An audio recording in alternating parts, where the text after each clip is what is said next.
Level 2. Designing my legendary product. Chapter 14. Who's actually interested in my product? Know your customer. Know your business. Brian Chesky, co-founder of Airbnb. In any business, understanding who your customers are is not just important, it's everything. The best product ideas will fall flat if they don't resonate with the right audience. Identifying your ideal customer isn't just about finding someone who might like your product. It's about finding the person who needs it and is ready to buy. In this chapter, we'll break down exactly how to get to know your customers down to their demographics, pain points, and habits so you can tailor your approach to appeal directly to them. Analyzing the reviews of your competitors for defining your offer. When entering an existing niche on a marketplace like Amazon, knowing what current customers want is fairly easy. They literally are saying it publicly for everyone to see. Therefore, the first step in identifying your target audience is to analyze the reviews of your competitors' products on Amazon. This is a gold mine of data. You'll get first-hand insights into what customers love, what they're disappointed with, and what they wish their current product did better. It's about understanding the gap your product can fill. Here's how I recommend doing it. First, in your browser, open the listing pages of the main competitors in your niche, the ones you identified in Chapter 8. Open one tab per competitor listing page, and this time also includes the big brands' products if there are any. Then, in each tab, open the Helium 10 Chrome extension and select Reviews Insight and click on Export Table. Then, open the created CSV file containing the reviews. Then, in the CSV, order the reviews by posting date and delete any reviews older than 6 months, as the product supplier might have fixed all product issues since then. Then, select all the cells containing the review content and copy them all together. Then just connect to your AI chatbot like ChatGPT and type the following text. AI chatbot prompt reviews analysis for offer definition. Behave like a retail product marketing specialist specialized in analyzing good and bad retail product reviews, B2C. Now, here are some reviews to analyze. Then you just copy the most recent reviews without getting over the chatbot text input limit. Please analyze all these product reviews, then highlight the positive in 10 bullet points and negatives in 10 bullet points, and describe the potential product enhancement to build the perfect product in that niche and beat the competitors in terms of product quality and problem answering. Your results must be detailed, in-depth, and pertinent. End of the prompt. You can copy this prompt directly from endgamexp.com/FBA cheatcodes-LVL2. Next step, repeat the process of analyzing the comments twice for each product to make sure that the relevant answers are always in the results. Finally, compile all of the results you got for each product you analyzed and save the results in a short summarizing Google Doc like this. Product analyzed ordered by revenue, then the top 10 positive highlights, then the top 10 negative highlights, and then the top 10 potential enhancements highlights. As you can see, these reviews provide a clear blueprint for the product aspects that are liked and disliked by the audience you're trying to reach, along with the problems they're looking to solve. Note, this reviews analysis is only for you to clarify which product offer to define. We perform a deeper reviews analysis for defining your exact marketing angle in Chapter 29. Once you've gathered some key insights from reviews, you'll probably already have a few ideas about what type of product to offer. More on that in the next chapter. But for now, let's focus on creating your ideal customer profile, or avatar. Defining your avatar. This process, also called building a customer persona, helps you get inside the mind of your customer. Think of this as a workbook where you'll define your ideal buyer's demographics, age, gender, income, psychographics, interests, values, lifestyle, pain points, and buying habits. It might sound like a lot of work, but trust me, it's crucial. And thanks to AI, it's now incredibly quick to do. The clearer your picture of your ideal customer, the easier it becomes to create a product, marketing, and sales approach that resonates with them. I have included a detailed AI prompt template to guide you through the process, so in a few seconds, You'll have a well-rounded avatar of your customer that will shape your entire business strategy. AI chatbot prompt, defining my niche's customer avatar. Behave like a retail product marketing strategist specialized in retail products sold on Amazon. I want you to generate a detailed user persona for, now you enter the product type and the country it's going to be sold on. The persona should include 1. Demographics, name, age, occupation, annual income, marital status, family situation, and location. 2. User description, a brief background on their lifestyle, preferences, and values. And 3. Psychographics, personal characteristics, hobbies, interests, and personal aspirations. Format the response in a structured way with tables where applicable. End of the prompt. You can copy this prompt directly from endgamexp.com/FBA cheatcodes-LVL2. On the paperback version, you can see an avatar example of a result you should have for the product Bamboo Cat Fountain in the market, USA. Scout the internet browsed by your avatar. To deepen your understanding of your audience, consider running some social listening exercises. This means scouting online forums, social media groups, and customer discussions related to your product category. Platforms like Reddit, Facebook groups, and industry-specific forums are great places to find out what real people are saying about products like yours. What frustrations are they expressing? What questions do they ask? This will help you fine-tune your customer persona and ensure you're not just creating a product based on assumptions, but on real-world data and genuine consumer behavior. Key takeaways. Analyze competitor reviews to uncover customer pain points and current needs. Use AI prompts to build a clear, detailed customer avatar for your niche. Social listening on forums and groups helps validate your customer needs. And your ideal customer avatar should shape both product and marketing decisions. Chapter 15. How can I create an efficient product specification sheet? Let's talk about one of the most important documents you'll ever produce in an Amazon FBA business, your product specification sheet, also called PSS for short. Consider your PSS like your product's DNA. It's the document that will translate your vision into something that your suppliers can build. Miss this step and you'll either waste months of back and forth communication with their factory, get products that don't match your vision, or even worse, end up with a product that customers hate. Your product specification sheet, or PSS, isn't just a manufacturing guide. It's also the structure that will support your product's competitive strength. I've seen countless Amazon sellers rushing this or handing out thrown together PSS to their supplier and then wondering why their samples keep coming back wrong. Honestly, I've been there myself. So don't be that seller. You can see on the paperback version a screenshot of the first page of the PSS of a product that was sold in the USA during 2022-2023. You can access the digital version of this PSS on endgamexp.com/FBA cheatcodes-LVL2. Note, the product presented as an example in this PSS is a replica of one that was sold in the USA during 2022 to 2023. Don't try to copy it as it is without doing your due diligence and full market analysis. This PSS template includes every specifications your supplier needs for them to provide a clear and realistic quote. Of course, product specification sheets vary a lot depending on the type of product you're selling and its complexity, but here is the minimum information it should include. All product part descriptions, visual references, images and drawings, all dimensions and measurements, material information and alternatives, exact Pantone color codes, and the packaging information, as well as any additional information crucial to get accurate quotes. For example, the steps that your quality control agents will have to perform post-production or certification requirements, etc. Note, you can choose to use a different supplier for each product part, for example, your packaging, but bear in mind that this would incur extra costs related to quality control and transportation. How to fill out your product specification sheet.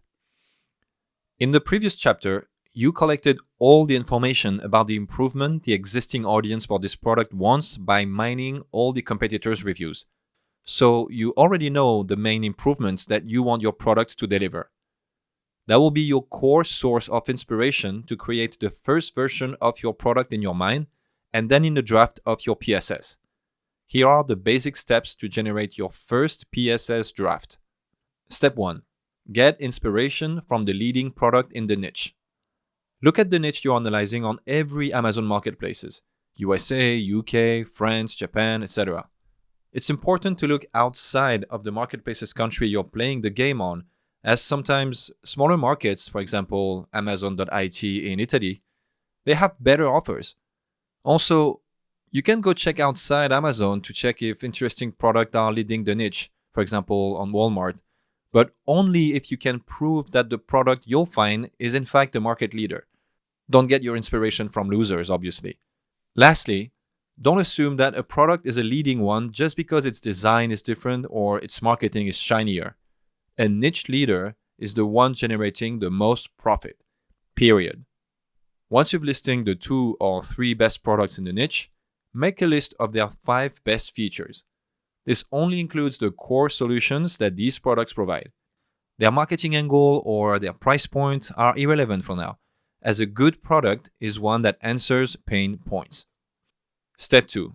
Analyze the niche pain points and feature requests. Thanks to your review analysis from the previous chapter, you have your list of current pain points and feature requests from your core audience. It's time to turn those into actual product specifications. Here is how to structure them. First, on a piece of paper, write a table with 3 columns. Column 1, pain points feature request. Second column, solutions. And last column, specification details. Then, for each pain point feature request you identified, in the next column, add the solution by mentioning which product is offering it if one of them already does.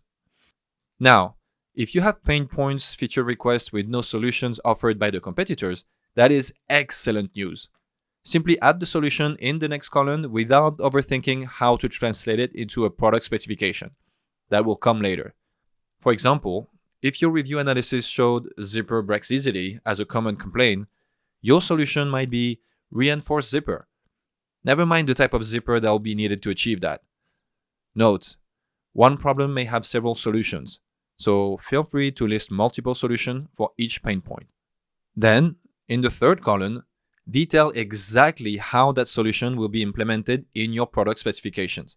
You will need to work hard on this column for one main reason. It is where Amazon FBA private label sellers are creating the most value. Even 8-figure sellers do not outsource this step. At the very least, they keep a very close eye on it with their product design team. If there is one step where you should be spending the most amount of time being creative, it is this one. Not branding, not marketing, but this one. For example, if your solution was reinforced zipper, then your product specification could be a YKK model number 8 zipper with double stitching and metal pull tab. Note, I know this last part seems easier said than done. The truth is, being a good product designer is hard and it takes practice, especially if each new product is in a completely different category, which is why if you plan to scale and launch several products of different types on a regular basis, it might be safer to hire a part-time product designer to help you. More on that in chapter 16. This approach ensures that you aren't just designing a good-looking product, but one that actually solves the demands of people already shopping in your target market.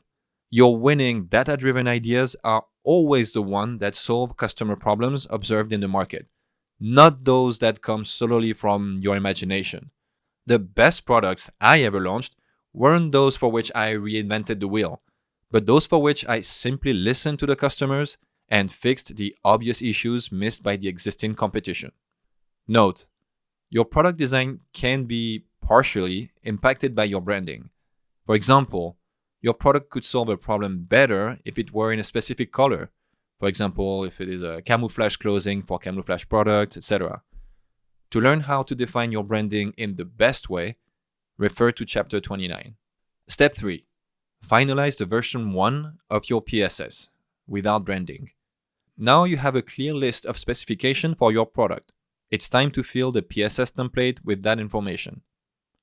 When filling it in, keep the following in mind. Be super specific. Make it rigid is meaningless to a manufacturer, but must maintain shape with at least 50 kilos of pressure applied is explicit. Provide visual references. Cuts from competitors, mock-ups, or even hand sketches always help eliminate any language barriers and potential misinterpretations. Provide alternatives. Your dream materials might not be available to your supplier, so pre-approve alternatives to avoid production delays. List your non-negotiables in red. Let your supplier know exactly which specs you'll never compromise on. Step 4. Optional. Validate your product design using PickFu. Finally, once you've developed a few design concepts for your product, you can get feedback directly from your future core audience via testing platforms like PickFu. It's a tool that enables you to run small-scale surveys to test ideas and collect real customer opinions.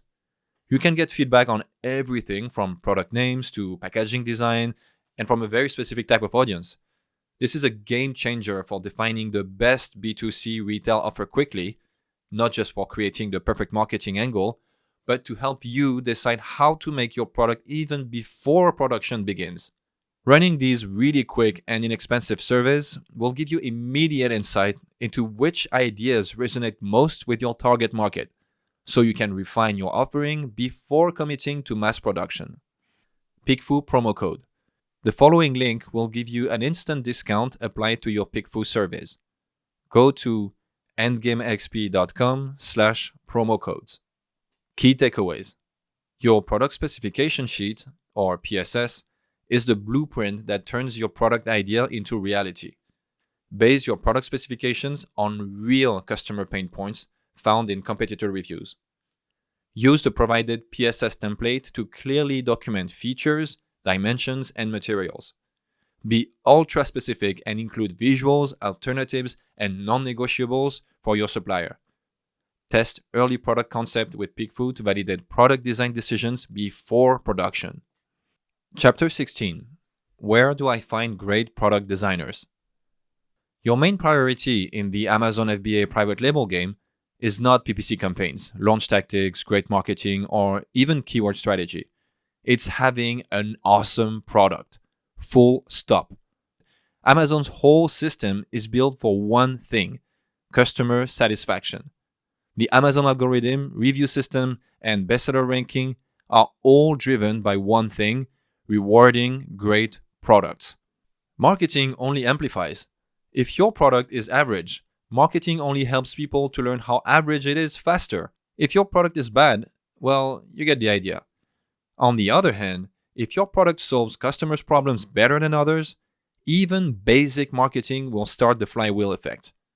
There are countless examples of product listings with bad images, horrible branding, and overall terrible marketing that sell for more than $100K per month on Amazon.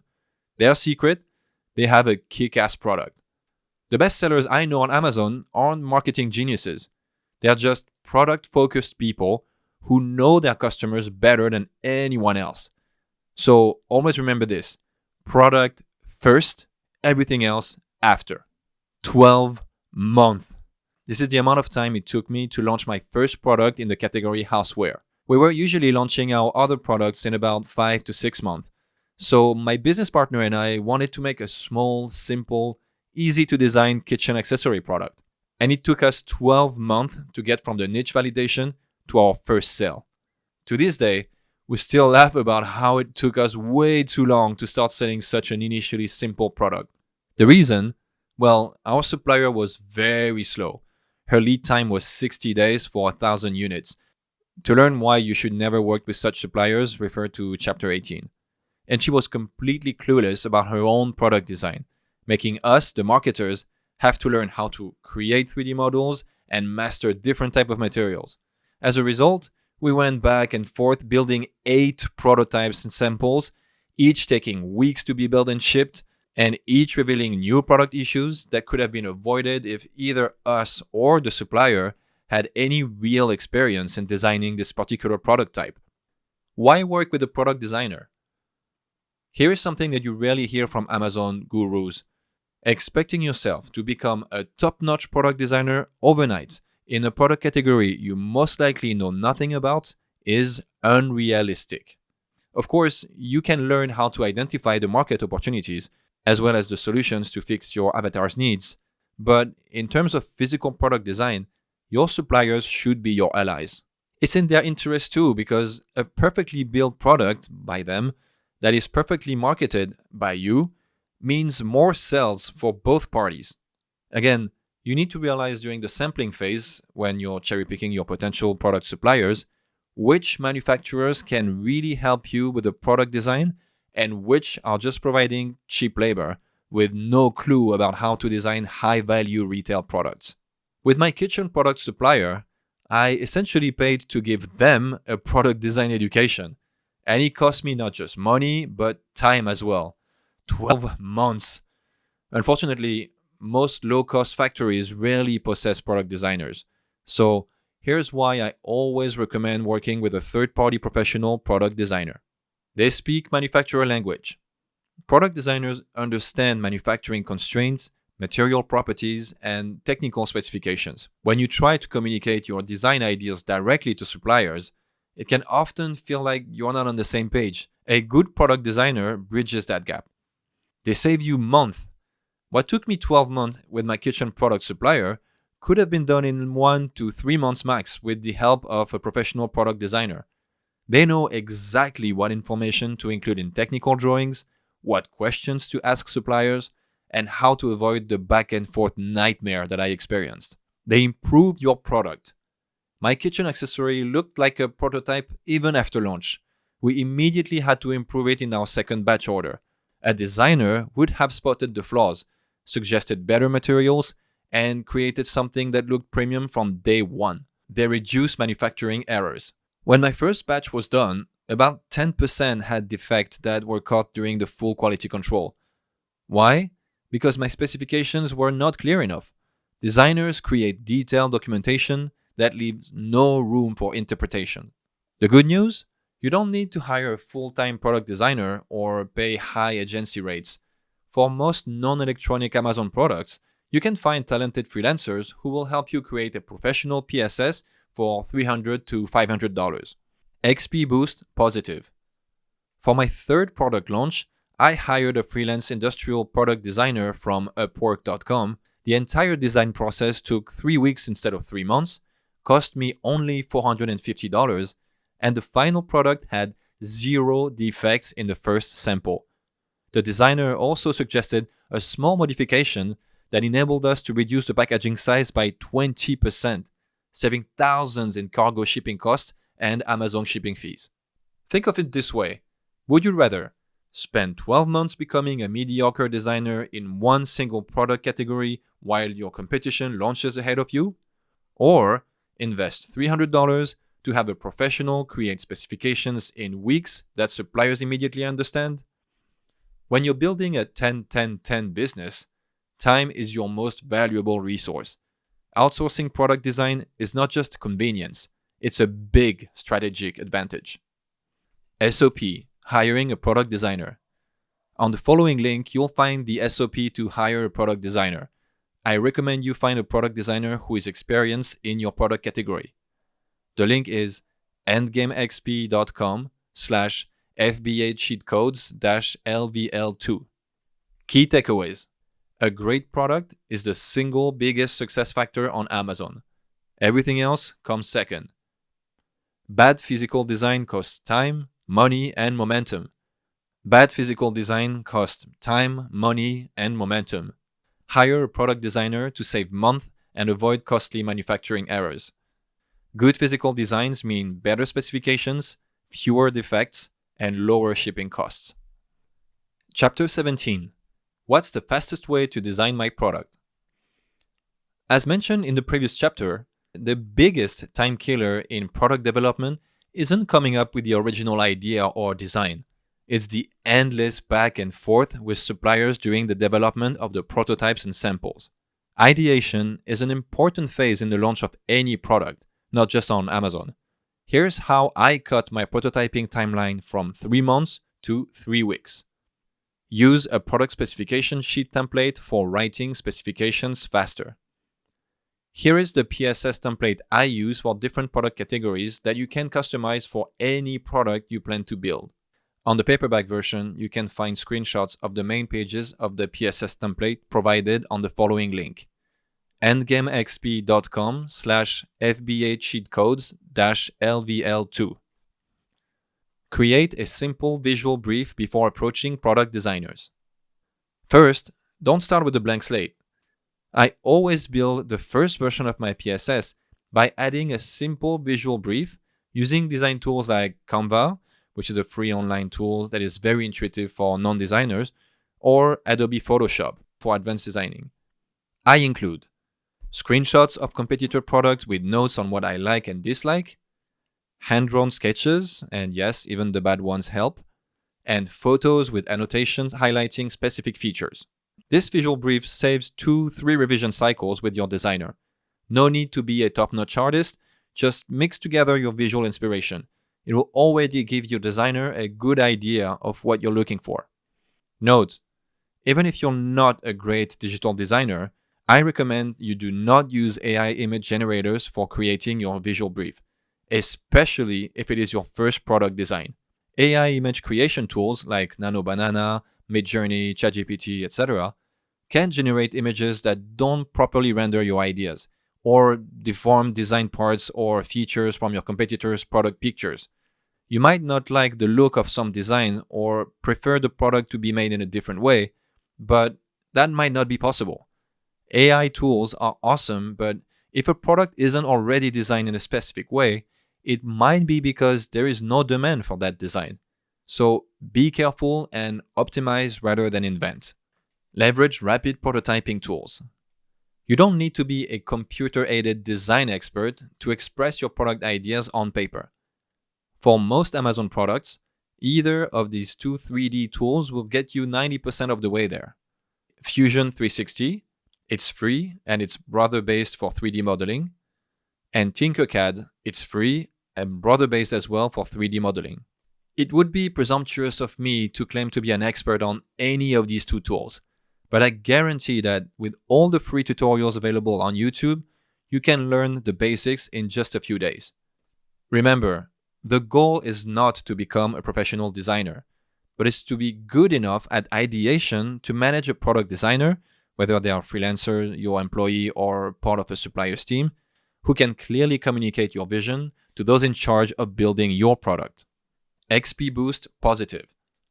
When I created my second product in the houseware category, I used Fusion 360 to build a simple model to visualize the idea. My product designer immediately understood it and produced a professional 3D version using the same tool. This process saved us months of back and forth with suppliers during the prototyping phase. By spending half a day building a solid visual brief, including annotated competitor images and a very basic 3D model, we went from draft to final design in 14 days. Chapter 18. How can I find several good suppliers of products and/or services? Finding a great product supplier is key to your Amazon FBA business success. And while staying within the range of your target X-Work product price, they need to be top-notch. Rushing supplier sourcing can cost you thousands in bad samples, delivery delays, which is the worst, or even worse, scams. So, since I've sourced dozens of products for several brands, I've created the perfect playbook to ensure you work with quality suppliers. The full process for supplier sourcing. First, understand that there are 3 parallel routes you can take. First one is working with a trading company, letting someone else find your supplier with usually no direct connection to them. Second, direct supplier sourcing, which is managing the supplier by yourself. And third, working with a sourcing agent, which is partnering with someone else to then be in a direct contact with the supplier. Route number 1, working with a trading company. Let's start with the least good option of the 3. Trading companies are essentially middlemen who add zero value to your product while taking a cut of your margins, ranging between 2 to 5% of your purchase order price. It's the equivalent of paying someone to order Uber Eats for you, and the restaurant they will be choosing is a total mystery. Here's a pro tip. Avoid blind trading companies at all costs. That said, they can often offer large-scale orders across multiple products, since they manage many manufacturers, or across multiple manufacturers, if your product is made of different parts produced in different factories. They can also do the manufacturer hunting for you, which can seem convenient, especially when dealing with different cultures and languages, for example in China. Also, they can arrange local currency payments for you and ease your customs clearance when it comes to exporting goods produced by tiny factories who are not used to international business. For example, in October 2025, the Chinese government released a stricter exporting reform that greatly affected a lot of Chinese SMBs. You can find the source on the lexchina.org website. These export reforms set up the prohibition of gray export methods, such as borrowed export licenses, and required factories real name tax payments, matching export documentation and transparent production traceability.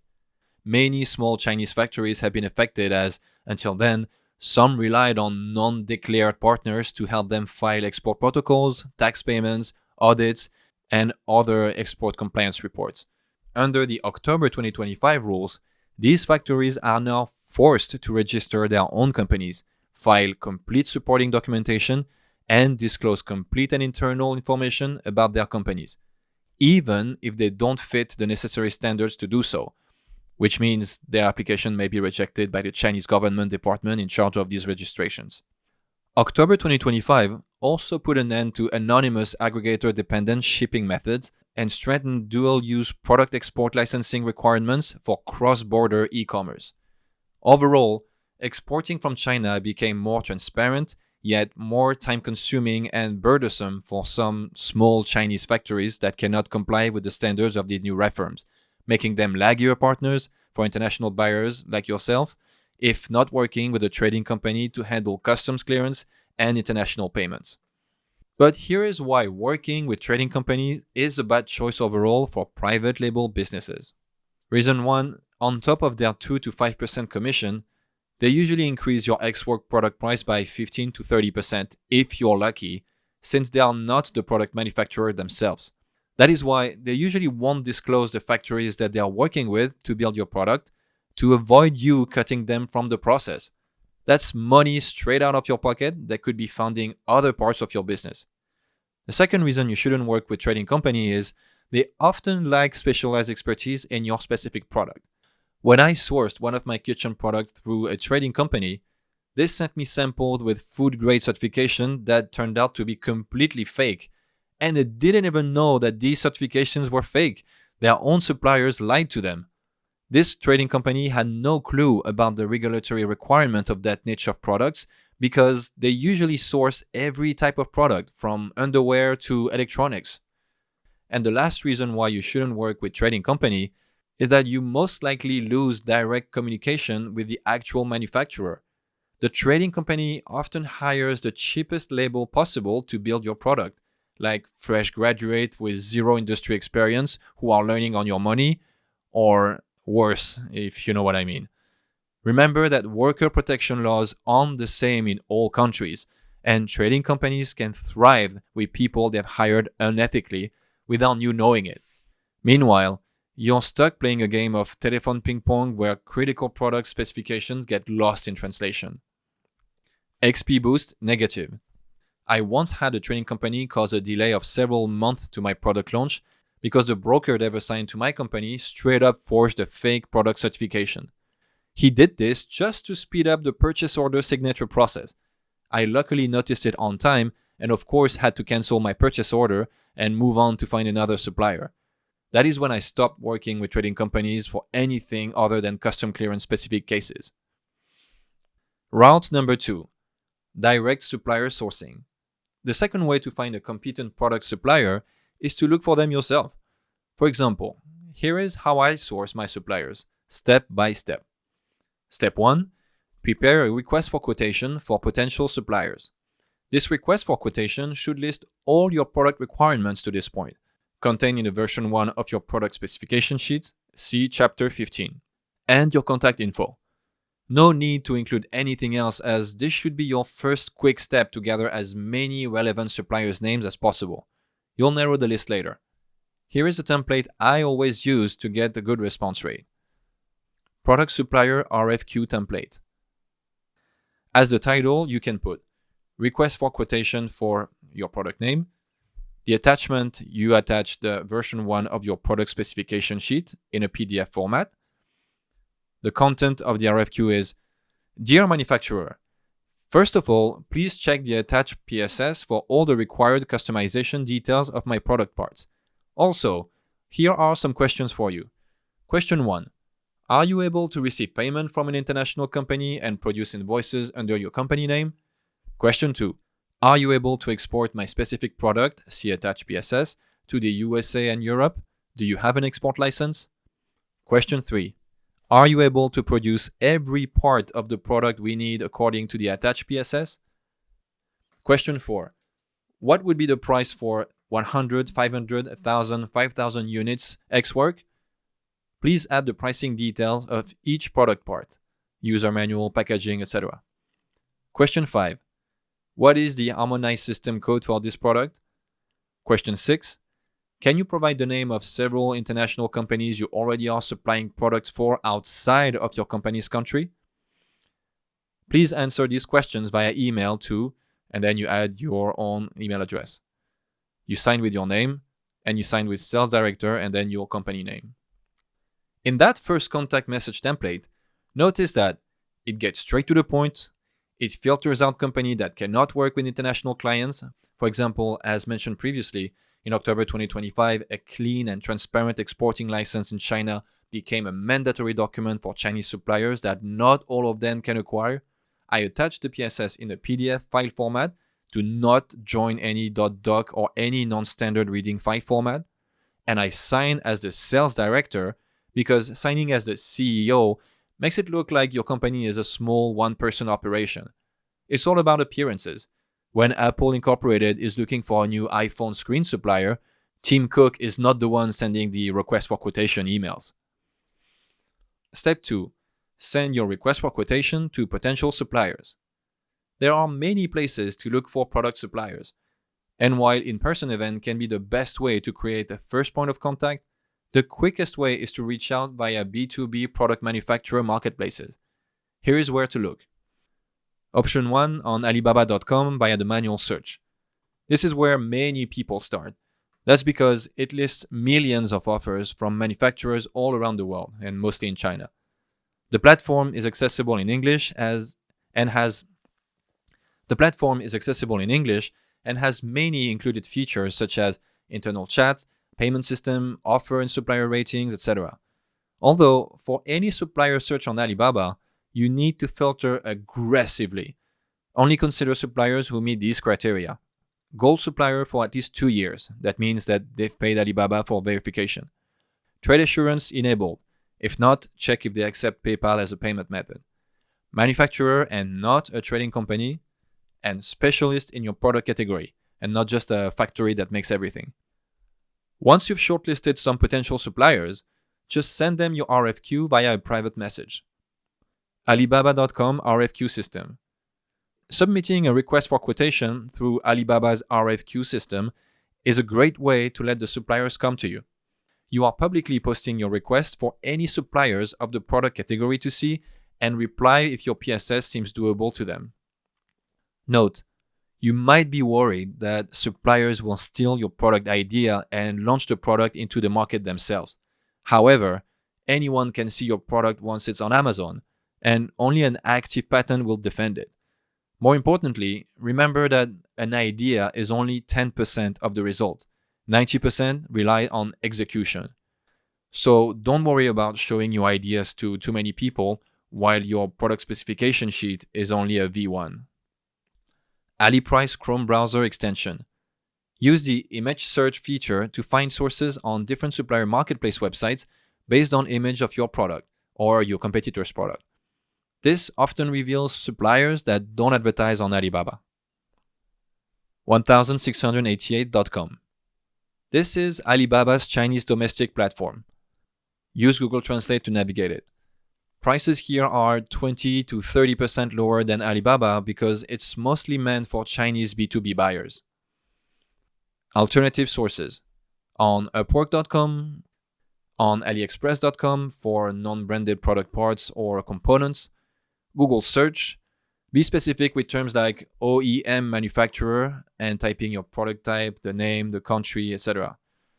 Any country-specific directory of B2B factories, for example, thomasnet.com for US-based factories or pagejaune.fr for France-based factories. Step 3. List all potential suppliers. Create a product suppliers list where you'll list all potential manufacturers. In the paperback, you can see a screenshot of the product suppliers list that is also available on the following link: endgamexp.com/FBA cheat codes-LVL2. Once suppliers start responding, immediately try to move the conversation to a messaging app like WhatsApp or WeChat for Chinese suppliers, as they are much more responsive on this platform than email. Then ask these critical follow-up questions. What is your actual lead time and what are the payment terms? Do you have certification for CE, NSI, etc.? And is it included in the price? Can you provide recommendations or examples for product improvements you're currently working on in R&D? Once they reply with this info, you should have a list of potential suppliers ready to work with. That's great. But before moving to the prototyping phase, you'll need to filter your shortlist and only keep la crème de la crème. Rate each supplier on a scale of 1 to 10 for the following criteria: communication quality, product knowledge, price competitiveness, flexibility on minimum order quantity, and payment terms. Create a top 3 of the suppliers with the highest overall score so you can move on to the next phase: ordering prototypes. More on that in chapter 20. Route 3. Hiring a sourcing agent. While you're doing your own research, I would recommend you simultaneously hire a sourcing agent. They usually work on commission with no or tiny upfront payment, have connections you don't, speak useful foreign languages, for example, Mandarin, Cantonese, etc., are located on convenient time zones, for example, in East Asia, and can often find better suppliers or negotiate better terms. Step 1. Create a job post. Finding a sourcing agent on Upwork.com. As title, you can put sourcing agent for your product name. As description, you can put important. This mission includes a commission reward, detail at the end. Deliverable. I need an experienced sourcing agent to help identify up to 3 suppliers for my product. And you put your product name again. A PSS will be provided. Reference product images are attached. And it's optional, but only if you're switching suppliers. You can add the product already exists and it's currently being produced by a supplier at your country. However, we are actively seeking alternative suppliers. Here are the supplier requirements and conditions you need to keep in mind. 1. Lead time 30 days or less. 2. X work price, then you enter your target price, or less, for MOQ of 1,000 units. 3. You must provide a direct line of communication to the supplier once we approve working with them. See bonus below. 4. You must not share the attached product specification sheet publicly or with non-serious suppliers. The PSS can only be shared after confirming that the company is legitimate and specialized in our product type, no trading companies. You are already in direct communication with a qualified contact from the company. Do not share the PSS publicly, for example, via public RFQs. Who we are looking for: an agent with proven experience in supplier sourcing in this product category and who speaks the same local language as the supplier, for example, Chinese. Payments and commission: $50 base payment plus $50 per supplier found that meets the above criteria, up to 3 suppliers, and 1% of the first order value if one of your recommended suppliers is selected. Step 2. Select your sourcing agent. Once your job post gets applicants, shortlist them using these criteria. The applicant has at least 10 previous jobs on Upwork.com. They have 4.8 star rating minimum. They are responsive during initial messages. They ask intelligent questions about your product. And they have previous experience in your product category. That's optional but recommended. Step 3. Work with your sourcing agent. Once you've selected one or several sourcing agents, if this is your first time finding sourcing agent, I really recommend testing 2 or 3 to compare their results on the first mission. It's time for them to go hunting. A good one should be autonomous, but you should always schedule a video call before starting to work with them. During the initial call, remember to ask them to communicate with you via WhatsApp or WeChat from now on, provide clear specifications and expectations about the mission, set deadlines for supplier recommendations, inform them that they will negotiate on your behalf, and remind them that their commission will be paid after the production will be completed, which is after the validated quality control. Once approved, wait for them to get back to you with potential suppliers. Meanwhile, you will have created your product suppliers list, as we mentioned before in the chapter, where you'll list all potential manufacturers found by your sourcing agent. Note, even if your main point of contact for your product development is your sourcing agent, make sure to have a direct line of contact to your supplier, including address, phone, email, and, if possible, WhatsApp and WeChat. SOP, hiring a sourcing agent. On the following link, you will find the downloadable SOP to hire a sourcing agent. I recommend you to find a sourcing agent who is experienced in your product category. The link is endgamexp.com/FBA cheatcodes-LVL2. The magic of dual sourcing. My recommendation when launching a product in a new product category is to familiarize yourself with the manufacturer's market by sourcing your product using an agent as well as by yourself. By running both processes in parallel, you'll typically end up with 5 to 10 potential suppliers, but mostly you'll have a real understanding of the actual market sourcing prices of your product. The beauty of this approach is that you can compare pricing from different sources, play suppliers against each other to negotiate better terms, have several backups if your primary supplier fails, and gain market insights from multiple perspectives, not just from your sourcing agents. Remember, your goal isn't just to find the cheapest supplier, but to find the most reliable one who can deliver consistent quality. A supplier who costs 10% more but delivers perfect products on time is worth far more than one who's cheaper but unreliable. Key takeaways. Avoid trading companies as they inflate cost and reduce control. Use a solid request for quotation and product specification sheet to filter legit supplier quickly and efficiently. Rate suppliers objectively using a supplier list before sampling. Hire a sourcing agent to find hidden suppliers and negotiate better terms. Dual source, agent and by yourself, to better understand your product's market and to get the best quality, pricing, and leverage. Chapter 19, Power Up. How can I speed up my communications with my suppliers of products or services?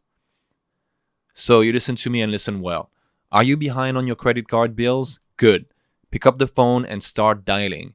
Is your landlord ready to evict you? Good. Pick up the phone and start dialing. Does your girlfriend think you're a fucking worthless loser? Good. Pick up the phone and start dialing. Leonardo DiCaprio as Jordan Belfort in The Wolf of Wall Street. Let's dig into the communication with your product suppliers, where most newbie physical product sellers get frustrated, wasting weeks or even months on pointless back and forth. I've been there, and I've done that. It sucks. The fact is that suppliers of products or services in China, or anywhere else, are looking for serious customers because they're running businesses too. The faster you move, the faster you scale, and that earns you their respect. The communication flow, from email to WhatsApp or WeChat. Most of my product supplier relationships follow this progression. First, make first contact via an online marketplace, for example, Upwork, Alibaba RFQ, or direct message. Then, move to email for detailed specifications, official first quotes, and any information that requires logging, for example, contracts, etc. Then, make a video call or an in-person meeting for first official introduction and any new project first launch to avoid any potential misunderstanding. And finally, maintain real-time communication via WhatsApp or WeChat. The goal is to quickly move from the formal, slow email messaging system to more direct channels while making a personal connection with your new product supplier or service provider. It's no news that emails are slow to be addressed, whereas a chat message typically gets seen and answered within hours or even minutes, even outside of business hours. The initial contact. We've already seen in a previous chapter how to make first contact with a product supplier or sourcing agent via email. Well, the same approach can be used for finding a quality control agent, a freight forwarder, or any other service provider you'll need during your business adventure. I found my current quality control agent and freight forwarder via a request for quotation on Alibaba, and I found my sourcing agent on Upwork. Since then, I've created real personal connections with all of them as my quest companions. Moving to direct communication. After receiving first responses and having made an initial call for breaking the ice and also to filter out scammers, I immediately tried to move my new partner to WhatsApp or WeChat. Here's my follow-up template. Email to move supplier to messaging. Thank you for your time during the call. To continue our discussion more efficiently, can we connect on WhatsApp or WeChat? Here's my WhatsApp, and then you put your WhatsApp. Optional, you can also put your WeChat ID. Please reply to this email with your WhatsApp or WeChat so I can send you a message right away. I look forward to work together. And then you sign with your name. The magic happens once you are on WhatsApp or WeChat. Response time drops from days to hours or even minutes sometimes. This is where real business gets done. Note 1. Always be the first to ask your new partner to give you their chat contact. You want to be the one to send the initial chat message to prove your eagerness. Remember that you are most likely one of their many clients and you want to stand out by taking the lead in your communications with them. Note 2. If you have a business partner in your company, feel free to create a group chat with your supplier on WhatsApp or WeChat. This way, everyone in your team will be up to date in real time. XP Boost Positive. When my current business partner and I first started working together, he told me something that truly surprised me. Even though he has been in e-commerce for a decade longer than me, he was really not comfortable with talking on the phone with strangers in a business setting. I thought, what kind of entrepreneur doesn't want to talk directly with people who might help grow your business? His fear became an issue whenever I was unavailable to take supplier calls, as he would only use emails or chat to reach them instead of picking up the phone. So obviously, some tasks he worked on took 3 times longer than other identical ones where we simply called the supplier. He finally agreed to get over it for the sake of the company. Moral of the story is, in this business, being willing to communicate directly can literally cut your timeline by 300%. Sometimes the biggest cheat code is as simple as picking up the phone. Bridging the language gap. If English is not your main language, first, congratulations if you're reading this book in its original version or listening to its original audiobook. Also, don't let language barriers slow you down. You should even consider it an advantage compared to other sellers who would just not bother working with non-English speaking suppliers. To solve any language struggle you might have, here are my go-to translation tools. AI chatbots. ChatGPT, Gemini, and especially Claude by Anthropic are the best so far. They are phenomenal for more complex communications. Simple prompts like, translate this business message to simplify Chinese, maintaining a professional tone, can do perfectly. Google Translate. Very quick and decent for simple messages. Use it for reading, but I wouldn't recommend it for writing. DeepL. More accurate than Google for technical terms. Here's a pro tip. When using translation tools, keep your sentences short and avoid idioms or complex phrases. Simple English translates much better. Also, for critical communications about product specifications, I often write my emails and chats in English, then include the translated Chinese below. This ensures nothing gets lost in translation. Time zone hacking. One of the biggest delays in supplier communication comes from time zone differences. For example, when you send a message at 10 a.m. from the US East Coast, it's already evening in Eastern China, and if your supplier is based there, you probably won't get a response until the next day. Basic method. Here is my time zone hacking strategy. Know your supplier's working hours. Typically 9 a.m. to 7 p.m. China Standard Time. Schedule your communications. Send important messages during their business hours. Adjust your own schedule. I personally shipped in my working hours to overlap with China's morning, meaning I work evenings in the USA. This simple adjustment can cut your development timeline by 30 to 50%. Instead of waiting 24 hours for each response, You can have multiple exchanges in a single day. Advanced method. Any seller sourcing their product in Asia can confirm this. Time zone alignment is worth its weight in gold. But relocating yourself to the same time zone as your suppliers is the real game changer. Not only can you move your product's project from concept to shipping in just a few weeks, but visiting your suppliers' offices in person also gives you an immense competitive advantage. I'm not saying you need to move across the world tomorrow, although if you can, why not? But video calls already exist, and you can adjust your working hours accordingly. But here are the 3 main reasons why you should eventually meet your suppliers in person to show your commitment and seriousness. First reason, you can negotiate better deals, and better payment terms and better product prices. Second reason, you become a higher priority client.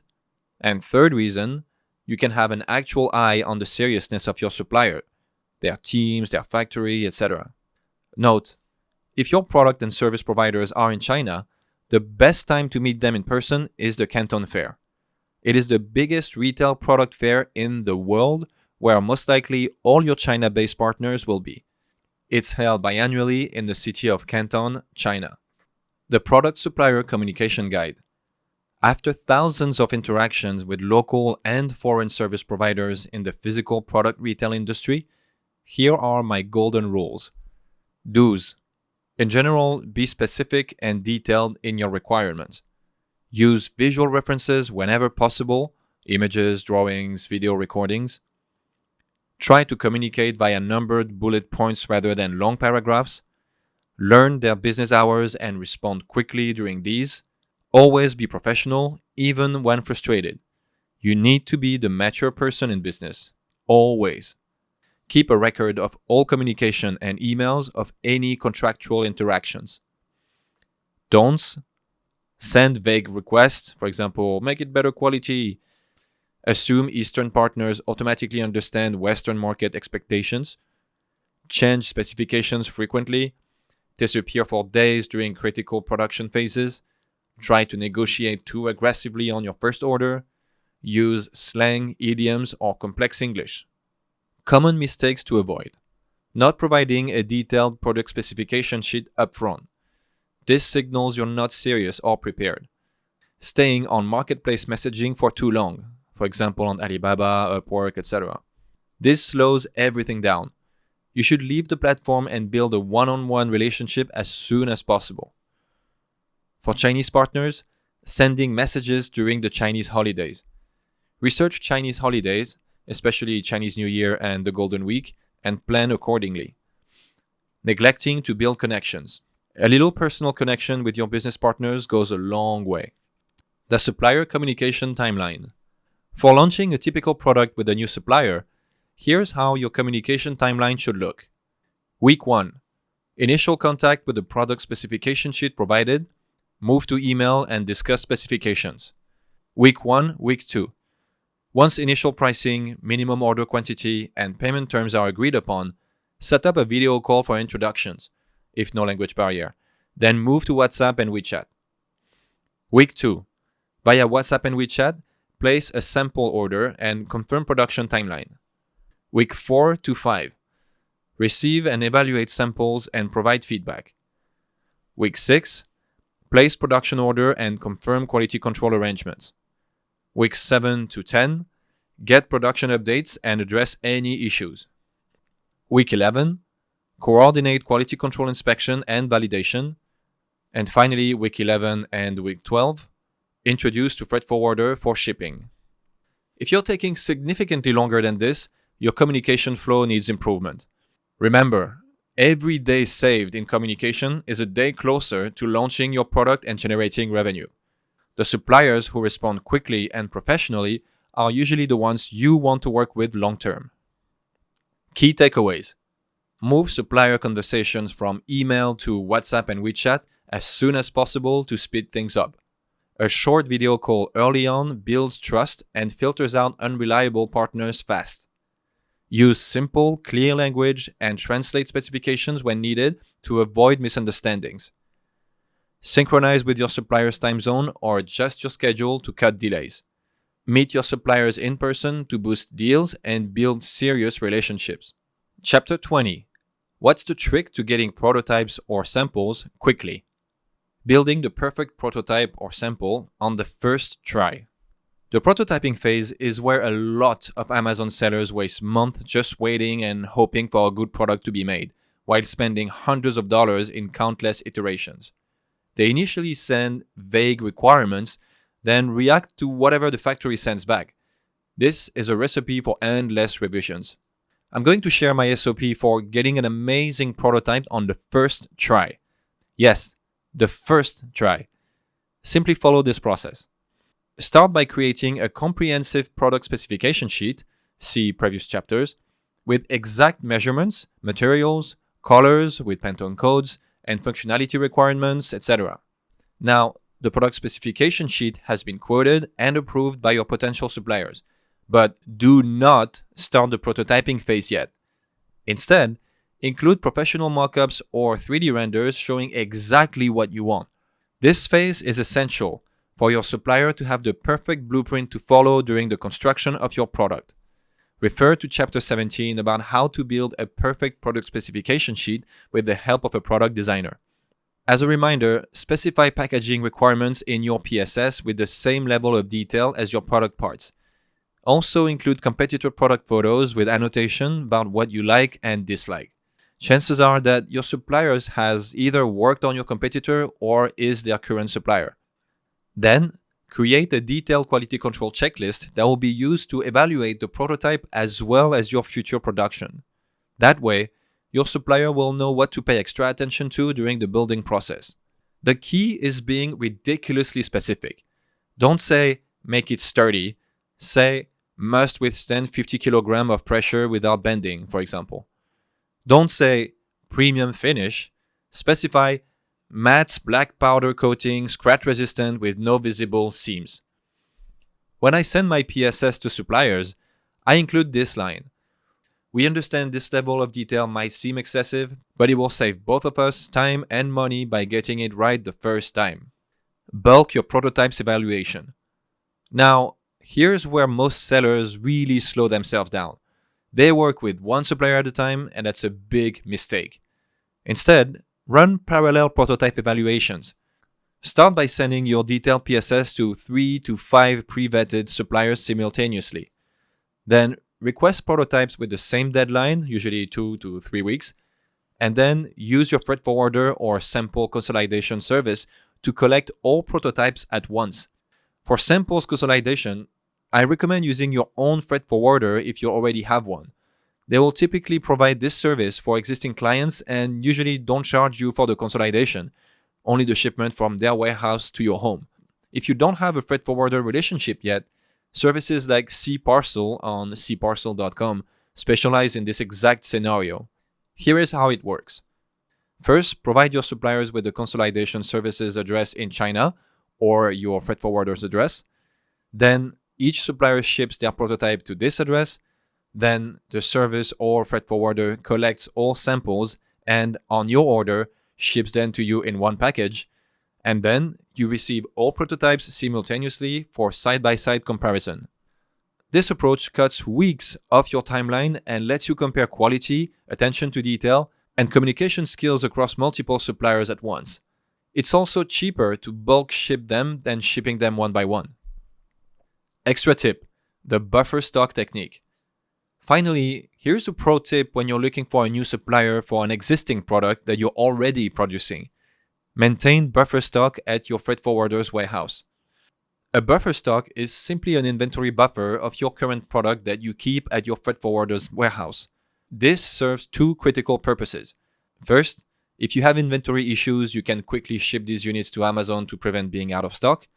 And second, you can easily send physical samples to potential new suppliers. When you're sourcing a new supplier for one of your existing products, simply have your freight forwarder ship one of your buffer units directly to each potential new supplier. This gives them a physical reference that's far more valuable than photos or descriptions. I always maintain a buffer stock regardless of whether I'm actively sourcing new suppliers or not, as it greatly speeds up the new supplier onboarding process when needed. Key takeaways. Don't start prototyping without a detailed product specification sheet. 3D models, and a clear quality control checklist. Run prototype productions in parallel with 3 to 5 suppliers to move quickly and compare.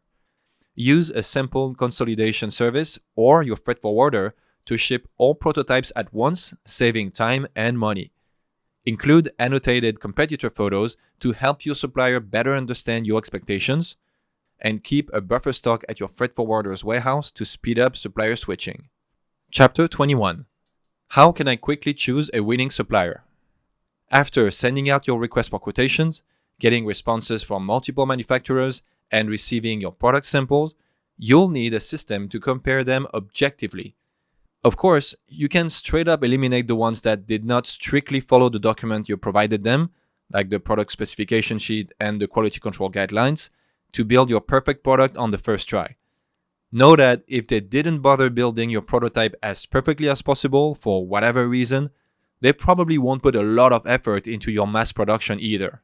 The criteria of a good product supplier. First, list all potential suppliers you receive a sample from. Then score each one from 1 to 10 on these critical factors. Price competitiveness. Not just the lowest price, but value for money. Communication quality.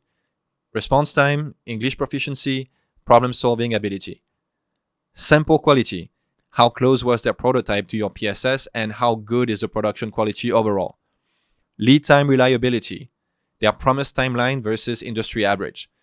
Be careful though, as a lead time for a prototype is different from a lead time for a specific minimum order quantity. Minimum order quantity flexibility.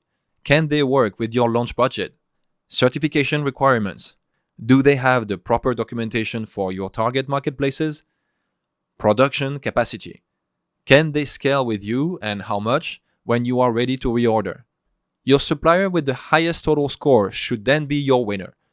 Note, the most important factor is the sample quality. If you are not sure about which sample has the highest quality, I highly advise you to test your sample with the product's target audience. Their decisions will be the only one that matters in the end. Now, each of these criteria are negotiable. But remember, this isn't just about negotiating the price. Here's an efficient negotiation framework. To negotiate, you can either compare quotes openly with each supplier, like, hello, supplier A, please know that supplier B offered a price X with terms Y. Can you match or improve on this? Another way to negotiate is leverage volume potential. Like, we're planning to scale to 5,000 units quarterly if this launch succeeds. Another way to negotiate is establish partnership mindset. We're looking for a long-term supplier, not just the cheapest option. Another way to negotiate is to ask for value adds, like, can you include packaging design support or faster lead time? And another way to negotiate is request graduated pricing. Like, what prices per unit can you offer at, let's say, an MOQ of 1,000, 3,000, or 5,000 units? The last one is my favorite one because once they give you a price, they can never go back on their word. Note, these points are the reason why being in direct contact with your potential suppliers or via a communicative sourcing agent is crucial. Know that the cheapest supplier rarely ends up being the most profitable choice. Quality issues, delays, and communication problems might eat your margin faster than a slightly higher unit cost. XP boost negative. Never lie about competing offers to make your supplier prices go lower. I tried this once and the supplier called my bluff, damaging our relationship. Honesty builds trust, which is worth more than saving a few cents per unit. You're not in this game to make a quick buck, but to win for a long time. Chapter 22. What makes a supplier trustworthy? Knowing the most important criteria about how to judge a supplier's trustworthiness isn't enough. It needs to be proven through actions and experience. Also, the supplier seriousness criteria cannot include all humans that are part of their supply chain. Building a physical retail product involves not only your supplier's account manager, aka your point of contact, but several other teams from material sourcing to the production line. Having dealt with loads of manufacturers on 3 continents, I can tell you that supplier relationships can make or break your business. Building trust with suppliers takes time, but once again, there is a cheat code. Checking suppliers before first contact. Before you even send your first message to a potential supplier, run through this checklist. First, verify their business license. For example, for China, use the Chinese Business Registry website or ask your sourcing agent to do this. Make sure that the suppliers are legally registered and have been in business for at least 2 years. Second, check their trade assurance status on Alibaba. On Alibaba.com, only work with gold suppliers who have trade assurance enabled. This gives you some protection if any problem happens. Third, manufacturer versus trading company. As mentioned in the previous chapter, always aim to work directly with manufacturers. Trading companies add a markup and create communication barriers. Fourth, specialization check. Do they focus on your product category or do they sell everything from kitchen gadgets to electronics? Specialists always deliver better quality. Fifth, customer references. Ask for references from Western clients, US, UK, EU. Then actually contact those clients. I've once got a supplier providing fake references. Certification verification. If they claim to have ISO or CE or other certifications, ask for copies and, if applicable, verify them through the certification bodies issuing these certifications. Just know that not all certifications need a notified body to issue them. Feel free to use AI chatbots to verify or learn how to verify certification documents. If your shortlisted potential suppliers have a clean history sheet, trust can start being built properly. The foundation of trust, a solid purchase order. It might sound obvious, but I'll say it. Never, ever place an order without a proper purchase order fully stamped and signed. This isn't just some formality, it's your contractual shield. Here's what your purchase order must include at the very least. On the paperback version, you can see a screenshot of a purchase order template. It is also available for you to access and download on endgamexp.com/FBA cheat codes-LVL2. 1. Header and identification. Your company name, purchase order reference. I use a format like PO_my product acronym _ the year and the month. A product acronym is one you can make up yourself. You can also use your product SKU reference. 2. The contact information. Your supplier's billing address and contact details. 3. The payment terms. I always structure this by default as 30% deposit upon purchase order signing and 70% after passing quality control inspection. It's industry standard for small and medium businesses. Never pay more than 40% upfront. 4. Shipping terms. Specify the Incoterm. I recommend Xwork to control shipping with your freight forwarder. A product supplier is not an expert in cargo shipping. 5. Product specification table. A detailed breakdown of every component with quantities and prices. 6. Packaging instructions.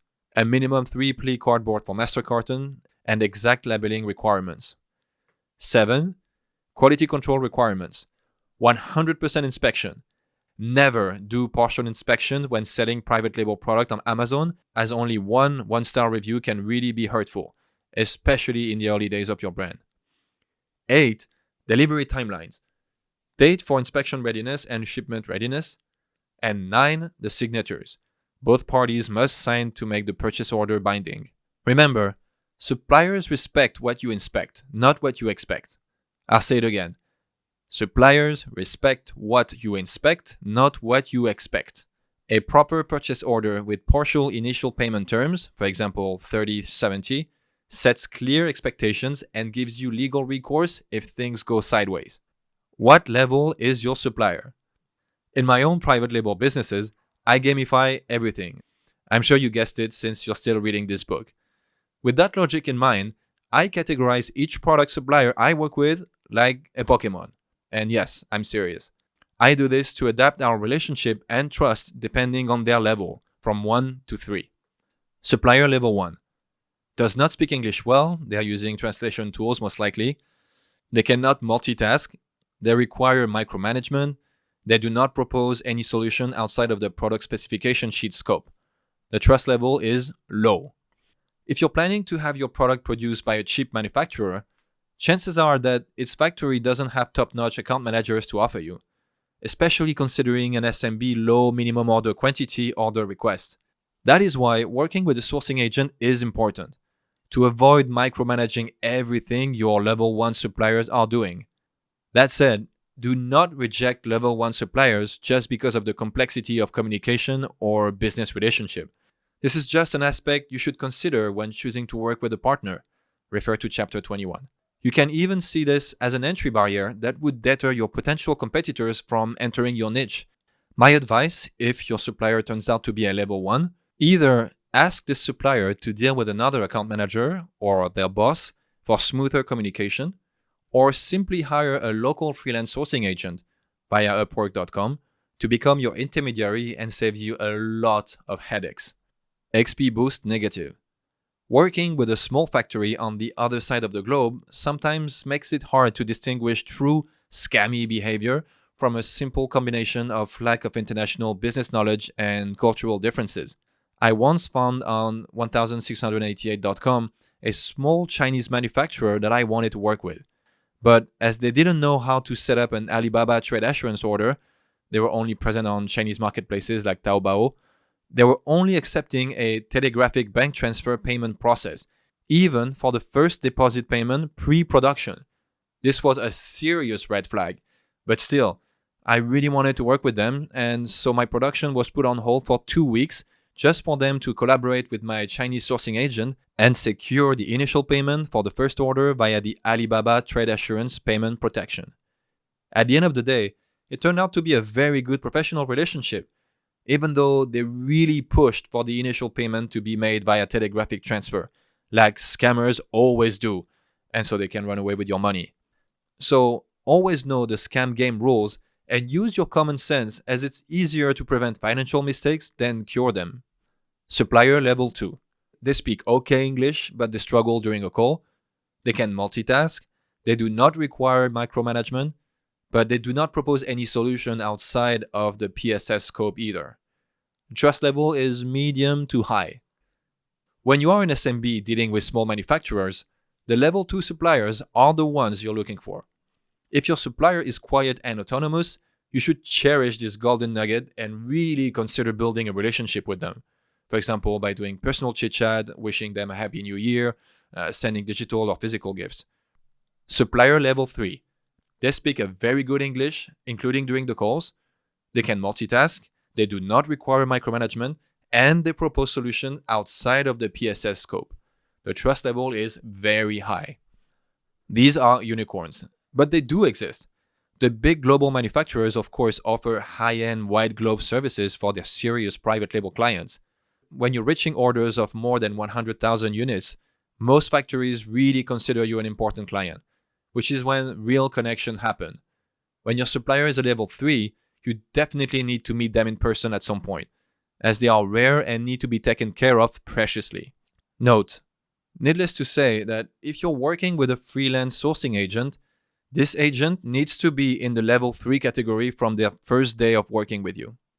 Red flags that should make you raise an eyebrow. Watch out for these warning signs. Reluctance to sign your purchase order. If a supplier pushes back on signing your purchase order or wants to use their own vague terms, walk away.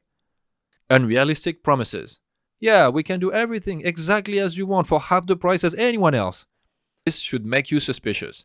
One thing I learned by working with Chinese suppliers is that if you want cheaper, they almost always can do cheaper. But they will use whatever loophole in your product specification sheet and purchase order to deliver a lower quality product. So be extremely careful with suspiciously cheap product suppliers. Communication inconsistencies. Different people responding from the same email address with vastly different English skills is a big red flag, even though it seems harmless. I once faced such a case when, during 6 months, I switched account manager 4 times, revealing a trading company disguised as a manufacturer. Refusing factory tour. In today's world, there is no excuse for not showing you their facility via video call or for not having your quality control performed in the supplier's factory. Requesting full payment upfront. This is almost always a scam. Stick to the 30-70 split at first and negotiate even better payment terms later. Constantly changing specifications. If they keep misunderstanding your requirements after multiple clarifications, they are either incompetent or deliberately cutting corners. No sample before production. Never, ever approve mass production without approving a physical prototype first of the exact final version of your product. Never expect the mass production to fix any remaining issues with a prototype. XP boost negative. I once worked with a supplier who checked all the boxes initially, but started showing red flags during the sampling phase. They kept forgetting to include certain features we specified. I ignored these warning signs because their price was fantastic. The result? 1,200 units of not perfect product that cost my listing to be rated 4.3 on Amazon until I fixed the problem in a new batch and got my rating back up to 4.5 in a few months later. It nearly killed my brand's launch. The do's and don'ts of supplier relationships. To make sure that the relationship with your supplier is built on mutual trust, here are the actions you should apply and the ones you should avoid. Do's. Always use export terms so you can control the shipping with a separate actor, your freight forwarder, and do not give the supplier any responsibilities outside of their expertise. Get 3 to 5 quotes from other suppliers before deciding if the one you choose is trustworthy with a realistic offer. Record your video calls until you finish your first order and save all chat logs. Always use a third-party quality control company and never the supplier's in-house quality control. Visit the factory in person at least once if your order values start exceeding $100,000, or order your quality control to perform a specific factory quality control separately from your product order quality control. And build personal relationship with your supplier contacts. Now, the don'ts. Don't use the supplier's freight forwarder. They mark up shipping costs. Don't accept verbal promises without written confirmation. Don't pay your first order initial 30% payment via bank transfer. Use secure deposit payment like an order payment on Alibaba via the Alibaba Trade Assurance. It has 3% Alipay fee, or PayPal, which has a 2.99% fee. Don't pay via Western Union or personal, non-business, bank transfers. Don't reveal your retail selling price before your first order. They will find out later anyway, but you already have your MOQ prices negotiated at this point. Don't reveal your Amazon strategy. Don't disclose your exact timeline unless necessary. Don't skip quality control to save time or perform a partial quality control to save money. Don't stay on Alibaba chat or email communications. Using WhatsApp or WeChat is essential to build trust with your point of contact. Finding trustworthy suppliers isn't about luck, it's about process. Follow these guidelines and you'll build relationships with manufacturers who become true partners in your success rather than obstacles to overcome. Key takeaways. Always verify a supplier's legitimacy, specialization, and references before first contact.